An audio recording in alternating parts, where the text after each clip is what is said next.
Welcome back to the Lighthouse Conversations, a podcast featuring entrepreneurs and tastemakers from the worlds of arts, culture, tech, and of course food. I'm your host, Hasham Montasser. You're listening to the second part of my conversation with Fadi Ghandour, founder of Aramex, and more recently WAMDA and Rawad, a development NGO in Jordan. If this is your first time tuning into our podcast, make sure you listen to part one of my conversation with Fadi, which you can find in any podcast player or on our website, thelighthouse.ae/podcast. In part one, Fadi and I spoke about the origins of Aramex back in the 1980s and how it became a household name in the Arab world. Aramex was not built as a family company, and like many generational companies that stand the test of time, it was built to last. What is your definition of built to last? Is it just simply the number of years? Because you also have companies that are around 40 years that are a bit toxic. Let's be honest. We've seen them. We know them. So how do you define built to last? Built to last is a company that goes through turmoil and goes through the realities of the world, because the world is not perfect. There is no single trajectory. The world goes up, goes down. There are wars, and specifically in this region, there's a double whammy in this region. There's our own problems, and there's the global problems. And this is a region dependent on oil. So this is a company that was an asset-light company that existed in civil wars, thrived in civil wars, thrived in wars, stuck around in global wars, stuck around when the price of oil was down for $5, thrived when the price of oil was at $100, continued to provide services, continued to be profitable. There was not a single year that Aramex was not profitable since it went public, two years before it went public, until today, right? The profitability, I can claim that during my lifetime as a CEO of Aramex, the profitability increased every single year. Every single year. Yeah, this includes the financial crisis. This includes in financial crisis, because we were an asset-light company. The financial crisis of 2008 and 2009. I need to write a book about. Yeah, I want to zoom into this now. It's a critical story, because Aramex's revenue went down 10%. By definition, slow down. Our net income went up 25%. Why? Because every supplier of ours was begging us for business. And when suppliers beg you for business, you are in command of what you want to pay for that space they're giving you. Airlines stood at our door saying, please, we have empty space on the airline, on the aircrafts. Give us business. Office space, you name it. Anybody you wanted to buy anything from. And so what happened? Our business went down 10%, but we didn't have any debt. We have cash in the bank, actually. We were cash rich. And we had business. And so we were able... So you leveraged let me tell you something. Our biggest competitor, without naming the name now, and people will know, came and said, we have space on our aircrafts. And this is the first time in my life I would get the competitor asking me if I'm interested in giving them cargo. Yes. Well, but I didn't give them cargo. But if we fast forward to the pandemic, which may have not been as severe, but similar in some ways to the global financial crisis, post-Lehman, I remember a conversation with you, and you said very clearly, look, this is an opportunity for different businesses. Those that grab this now by the metal, this is an opportunity for expansion. If you have cash, go. So you clearly understood those points as pivotal in the growth of companies and leaders that have the ability to use that to their advantage. You never looked at it as a setback or as it's a challenge. Crisis. But you're right, the crises. So you clearly use crises as an opportunity. Leaders only become leaders in crisis. Yeah, it proves your mettle, essentially. You're not needed in no crisis. I'm generalizing. Yeah. But a leader is a leader when you're in the business of differentiation, when you're in the business of innovation. And then innovation in its way is on a crisis story, because when you innovate, you're competing, and in competition there is that sense of anxiety about survival, about having to create something that's different. You're solving a problem. There's a crisis wherever you go. And in these macro global crises, that's where you know who's gonna stand out and which company is gonna stand out. So arguably, Which company sticks around to its people. You talk about loyalty. Aramex, I need to say that before you ask your next question. Sure. Aramex's loyalty to its people is legendary. Legendary, Hashim. In the financial crisis, we didn't fire a single person. During my tenure, I stuck around for a long time in this organization. There was never mass layouts. it's incredible. There was never any time that we said, for us to improve our net income, You have to reduce our cost by various while big companies globally, when they announce, Periodically. oh, there's a crisis, let's let off 10,000 people, and then their stock goes up. We never did that. You can check anywhere. If you will never find Aramex saying, I'm laying off 10, 20% of my employees because there's a financial crisis. Because look, at the end of the day, when you're an asset light company, your assets are really only people. Yeah. When you have a culture of layoffs, your people that stick around are not going to be happy people. They might tell you they're happy that you didn't lay them off, but bull, I don't buy that. Any person that feels that the guy sitting next to him was fired because of a financial crisis, then he's going to say, maybe next time it's going to be me. And so the loyalty becomes transitory, meaning I'm loyal as long as you're loyal back to me. Yeah. And I need to find another place maybe. And even in today's world, this generation that we are with today, I mean, they're extremely transitory. They'll move. Well, I was going to get They never to that. stick around more than 2 years anyway. We can argue that today we are in some kind of crisis.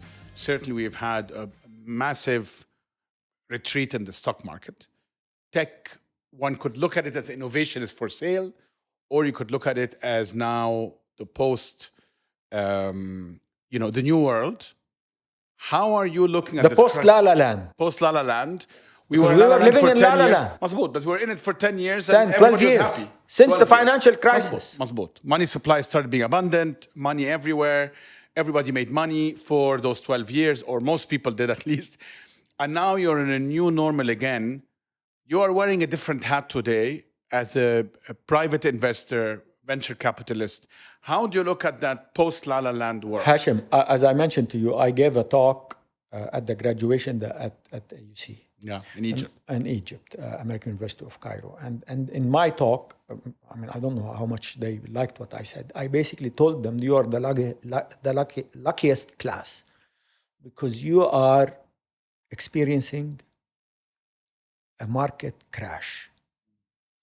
Because the previous generations that graduated from AUC only knew The bubble. And so you're lucky because you're going to see a crash, and that's where you're going to learn. I'm not sure how much they like that either. I'll be very That's where you're going to learn. So I basically said to them, I put my fists up in the air. I said, congratulations, you ran your 100-meter dash and you got there. But somebody comes in as you celebrate that 100 meters and whispers in your ear, this is a marathon. Keep running, right? And so I don't think they were interested in that. But so that's what I'm telling every single... I was going to ask you, what are you telling your founders So now? the skill set of founders, unfortunately, and again, maybe people will not like what I'm saying, the skill set of founders, Hashim, in the past 12 years, unfortunately, was a skill set of exponential growth in top line. You didn't need to be skilled in anything else. Obviously, you need to build the product. You need to be a technology person. You need to The beta candy, be an so to speak. entrepreneur. But for you, your investors tide gave lifted you you. money, and go prove that you can actually have buyers for this product, and they're gonna come back. And how much is it gonna cost you to acquire a client, etc., etc. Nobody was telling them, here's how to manage a P&L in tough times. Here's how to cut costs. Here's how to be frugal. Here's how to think that 100, 200, 300, 500 billion% growth in your top line does not matter if there comes a time when you don't have to cash to actually survive. Right. And so the skill set of these entrepreneurs is a different skill set. Even investors' skill set is different. We need to revisit that, and we need to stop this silly celebration, including myself, over celebrating entrepreneurs because they raised money. Who the heck cares that you raise money. It's how you are gonna use that money and execute on it and stretch it as long as you can so that you can actually eventually be profitable and sustainable and prove that your business is sustainable. I don't want you to deliver 1 billion packages a day in 5 seconds and lose money on every single package. There's no genius in it. So what are you looking for today, Fadi? Well, if I'm a founder, I'm coming to you today as Wamda or as Fadi Ghandour as an investor. What are you looking for? Are you looking for Hashim being that guy that has that tenacity and grit and understands the postal land market? Or are you looking for, what are you looking for versus what you were looking for 2 years ago? I'm still looking for a lot of stuff. I need to look at an entrepreneur. I need to look at a person, a team. We need to look at people who understand why they're raising money. What are they gonna do with that money? And I need to also know that this individual is a listener, is willing to listen, wants to engage, doesn't think he's a genius, doesn't want to celebrate early, doesn't want to exit early, is not talking to me about hit and run, and doesn't want to go into a trance because he's been able to grow 20-30% and over-celebrate himself and everybody giving him awards. So what's going to happen to those entrepreneurs? They are raised money 2-3 years now ago. Now we will know who's going to make it. Now we'll know who's going to make it. In crisis is when you, again, back to the story of leadership. Companies that have leaders that understand the complexity, that understand crisis, that understand what it takes to build the business on the long run, and luck also. Those that have raised money right before the crisis. Have some now cash. We will know how they're going to use that money to actually get to the safe harbor. But they now also have to exercise something almost none of them, and including myself in that, over the last 12 years have seen, which is you have to be patient. This is a market that has conditioned us that exits are going to happen within 2 years. My valuation will quadruple every other year simply by some revenue growth without any other metric, et cetera, et cetera, et cetera. All of a sudden, I have to look at 5 and 10 and 15 years. Will that crop of entrepreneurs be able to adjust to that reality? The entrepreneurs that raised money without revenue at $100 million are delusional. Okay? Some of them are my friends. My friends too. Yeah, I'm sorry. You've overdone it because is it their fault? The market was pushing them. Partly their fault. If they were in the business of listening, they wouldn't have fallen into the trap of saying, I'm gonna raise at different valuations, and I still haven't proven that. I give people products at zero cost. So again, that doesn't tell me anything about you. It tells me that there's an investor that thinks that you can get that done, and if you don't get it done, you're going to go bankrupt. And so many companies are going to cease to exist. We've written off several companies in our portfolio, even the ones that still have some money.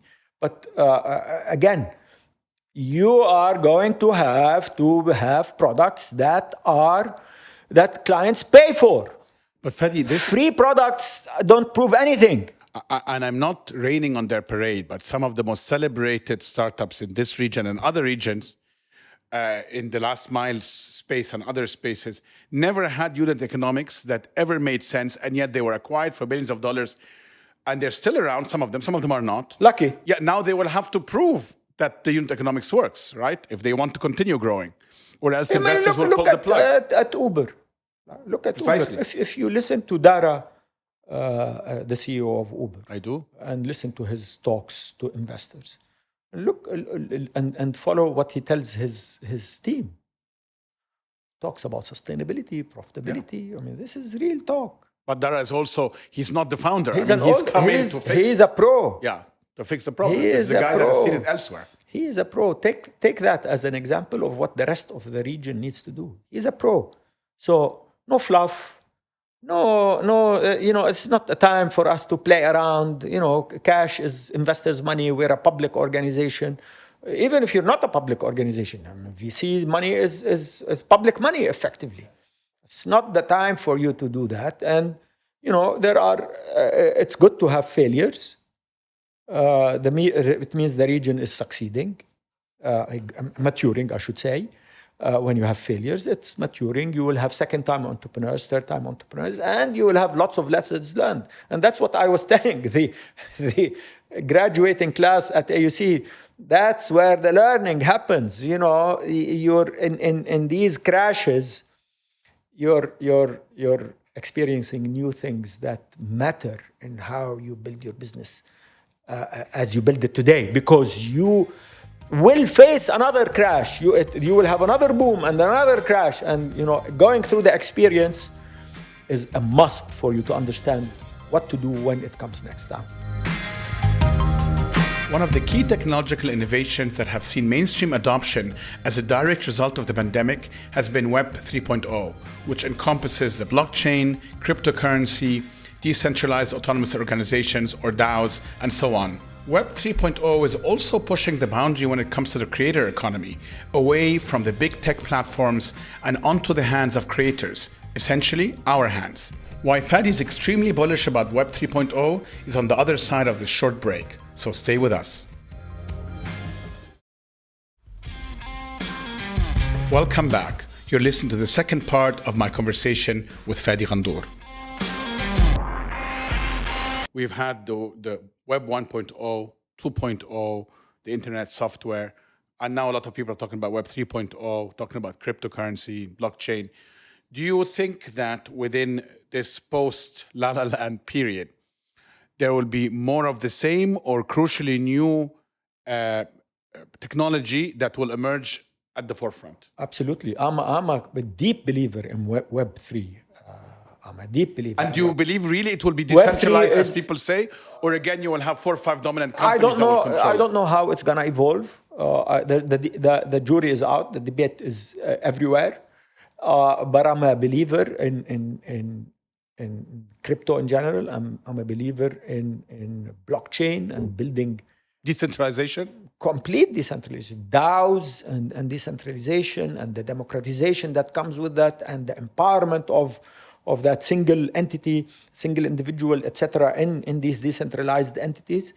Absolutely, Hashim. So this is like, think of it this way, you know, we need to take, for those of us that grew up with the emergence of the internet, all the questioning that are today happening, and some of the same people that question the internet are questioning the Web 3.0. You know, I remember very clearly people saying, who's going to buy anything online? You're right. Well, everyone is going to buy stuff online. That 1997, 98, 99, people thought it was not going to happen. So Web 3 emerges from the fire of the crash to prove itself. And I would watch the next 5 years, who's going to survive and how this new technology is going to reinvent the space completely. There's a point here to be made about timing. Some of these technologies were early in the previous era, and those who were very early didn't survive. Only the second and third iteration survived. So as an investor today, when you're wearing this hat, are you looking and screening and saying only Web 3.0 and blockchain, or are you saying, no, I have to mix and match because ultimately I might be 5 years or 10 years too early and those companies run out of ammunition? That goes back to patience and sticking around as an investor, Hashim. So I'm not a day trader. Well, there's day trader and there's 10 years. I mean... No, well, you know... That's how you look at it. You stick around. Yeah. Keep investing. I can't say, you know, I'm going to wait 5 years. I don't know. You don't know. I'm going to invest now. I'm going to invest tomorrow. And I'm going to continue investing. And some of these companies will emerge. Just like I did in Maktoub in 1997. Yeah, you were investing personally very early. Nobody thought. Very intelligently, people did. You were known for this. The questions then, Hashim, in 1997, 98 were, who invests in the Arab world in the internet anyway? Maktoub, Souk, all of these companies. Yeah. And then Souk, obviously, you know, Souk sat on top of Aramex's shoulders because Aramex was invented cash on delivery in the region to deliver for e-commerce. So you saw it. We didn't see it. We built the infrastructure of Aramex. Yeah. I mean, for it. Absolutely, because we had vision. Okay, and let me put it simply. I understood that. We understood the power of the internet very early on in Aramex. You know, shop and ship, the ultimate Aramex innovation, 100%. Invented buying online in the region. I need to say a bold statement. We made it happen. We told people, you want to buy online? I'm going to get you an address in the US. I'm going to get you a way to pay, because people didn't use their credit cards, and US Amazons of this world in the US did not take non-US credit cards. We solved that problem. I mean, that's the entrepreneurial story. We solved that problem, made it available for these people, and generated hundreds of thousands of packages for Aramex, and it became the most successful product in the history of the company that sticks around today. You know, Aramex's business during the pandemic, because of shop and ship? Correct. Oh my God. And how would you position yourself today to be in that seat again? Because you're a savvy investor. I think people know this about you. Obviously, you see a lot of things coming at you. There are companies, let's call them, and I'm not belittling them by saying that, there are copycats in the sense that this is something that we've seen elsewhere, predominantly Western, some Asian markets as well, and it comes to us, and they do okay. But then there may be some things that will actually genuinely grow up in the region as new innovations. What puts you in a position today to spot those trends? You know, by being an investor at all times and being and just keep at it. You keep at it. You can't take a break. You can't say, you know, the crisis now, I'm gonna not stick around. What happens is you change the way you invest. You're much more disciplined. And all this fluff that says I am raising a pre-seed round at $15-20 million is like, you know, this is La La Land time. We're no longer living in that time. Dump your La La Land mentality. And don't come to me with ideas that are worth $15 million unless you're reinventing something that is global and you're a scientist. And maybe I can believe in that. But all of these pre-seed rounds that are crazy in valuations, we're disciplined about it. And we will miss some. And that's okay. And I keep saying, you know, even a year ago, I remember having a conversation with you, and you were like, "I'm out of. I can't put money. I can't compete. Actually, there's money from VCs that want and fast money as well. Fast money. They want to compete amongst each other. Every VC wants to take the round for themselves. They'll pay you an extra couple of $1 million on your valuation to stick around for them. Nice. I am not gonna be in that business. I want to be disciplined. If I miss on some, so what?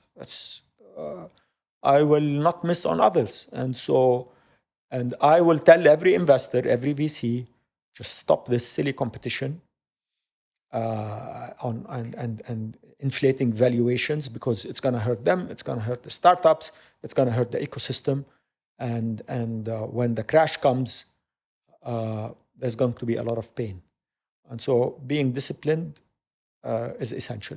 And, you know, I was part of that original story of you know, investing where at valuations, but that was the name of the game. And that's why I'm saying it's good to have this slowdown, because everybody needs to appreciate that currency that they have so that it stretches as long as possible, including VCs. Because if you don't prove that you have a good track record as a VC in your exits, in returning money, this is not paper valuations. You have to return money to your investors. Your investors next time are not going to give you money. And within that, Fadi, you're an Arabist in many ways.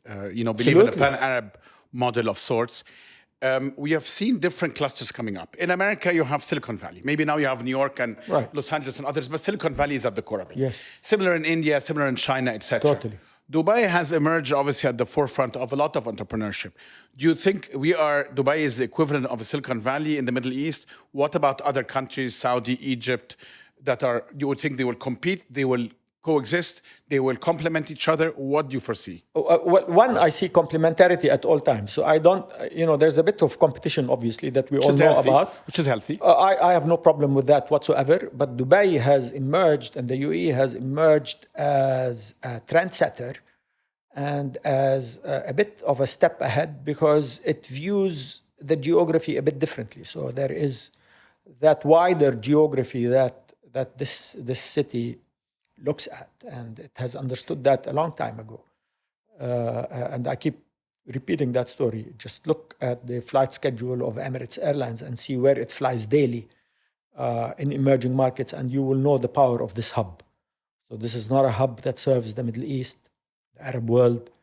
It's a hub that serves $3-4 billion in emerging markets. If you look at the people that moved to Dubai from Asia during the pandemic, if you look at the people that moved to Dubai from the region during the pandemic, it's because Dubai and the UAE have understood the sophistication and the importance of staying a step ahead, the entrepreneurial mentality of Dubai. That said, how can I differentiate myself to make myself global as a city, to attract global investors, global talent, global capabilities, and cater for their needs, not in the quality of life only, but in the quality of the infrastructure and in an ecosystem that you benefit from on a global basis when you mix, because ecosystems are about, by the definition, eco means people are interacting together. And so when somebody moves from Singapore or from Hong Kong to Dubai, they're saying, this is a city that I can be based on and do business globally. And that's the differentiation of the city. And so it's not necessarily competing, it's differentiating. Can I just add something here? I apologize for interjecting. No. How much was the pandemic crucial to that? At the core. Yeah. Again, back to the crisis story. The brand equity really was boosted. The power of leveraging crisis to differentiate yourself is when you become a leader. So, as a city, as a country, as a leader, as an individual, as a CEO, as anything. In crisis is when people start trusting you, believing in you, and moving into you as a city, as a country, as a region, as a community. So assuming we're now post-pandemic, we are now reaping the benefits and the dividends of their leadership during this crisis? And every place that has proven its worth and its differentiation and its understanding of the complexity of crisis appreciates that they're showing their leadership at that time. And if you go globally during this pandemic, you will understand that. Why are people moving to Miami in the US? Why? Miami is not known for its tech. No. It's the center of crypto now. Correct. And so there's a reason. There's whether you agree with the mayor there or not is a different story altogether. I'm not going to get into the politics of it, but in crisis, you see the opportunity. And those leaders that view crisis as a place where there is opportunity are the ones that and act on it. So action is at the core of it, and act on it, and have a team that are actually in sync and in tune and are runners, because leaders alone don't do things by themselves. They're like conductors. They say, crisis, boys, let's take advantage of it. And the boys run, and the girls, so not only boys and girls run and actually say, we are here and we understand what has come to us. Saying, the crisis came to us as a gift. Let's make it happen. I have one final question, Fadi. This has been fascinating. So many things came up about sort of the value of leadership and the type of leadership you've had in your life. If you distill it to one single quality or one single attribute, what would it be? I have my own term, but I'm curious about your view. Is it the grit? Is it the optimism? Is it the curiosity? Is it, if I would only tell you, give me one overriding attribute that you feel in your career has propelled you, what is it? It's very simple in my mind. It is promising the people that are with you that you're going to deliver a better future, and you actually do. It's a delivery process.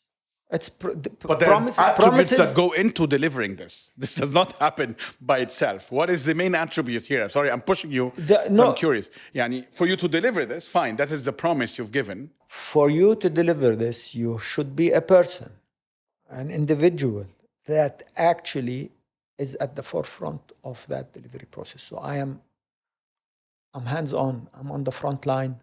I'm showing the way. I'm not leading from behind. When I say I need this organization to go in this direction, I'm the first one to go there.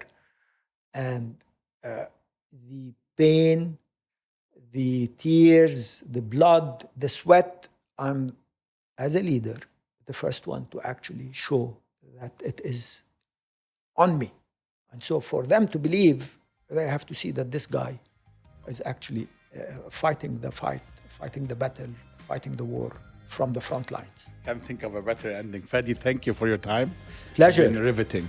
It was lovely. Thank you so much. Thank you, Hashim. As Fadi mentioned, the UAE and Dubai in particular successfully leveraged the opportunities that came out of the pandemic to attract tourists, new residents, but also really double down on entrepreneurship. To hear a little bit more about this and gain insights into Dubai's approach to crisis management, go to my conversation with Assam Kazim, CEO of Dubai Tourism. I promise it's a great episode and Assam is very persuasive. Thank you for joining us on the Lighthouse Conversations. I'm your host, Hasham Montasser. We're produced by Chirag Desai, and our content director is Farah Al-Sharif. You can connect with us on Instagram at thelighthouse_EE and listen to any of our previous episodes by visiting thelighthouse.ae/podcast, or just press the follow button on any of the podcast players you use, Apple, Google, Spotify, or Anghami. We'll see you again in 2 weeks.